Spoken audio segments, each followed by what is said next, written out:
Polres Bangli gencar melaksanakan penertiban penduduk pendatang Duktang. Kegiatan penertiban melibatkan TNI dan Satpol PP Kabupaten Bangli.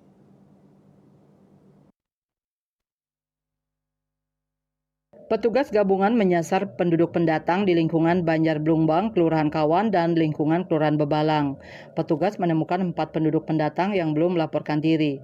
Mereka pun kemudian diminta melaporkan diri ke kepala lingkungan setempat. Kasat Samapta Polres Bangli AKP Wibowo Sidi mengatakan operasi penduduk pendatang merupakan salah satu kegiatan yang dilaksanakan dalam operasi kepolisian dengan sandi Cipkon Agung 2024. Pemeriksaan dan penertiban terhadap penduduk pendatang dilakukan sebagai upaya pengendalian terhadap penduduk pendatang sekaligus sebagai upaya pencegahan terhadap berbagai bentuk potensi gangguan keamanan, utamanya ancaman terorisme.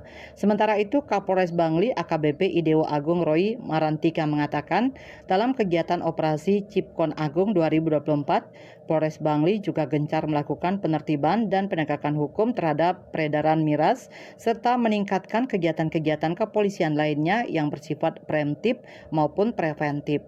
Dayu Swasrina, Bali Pos melaporkan.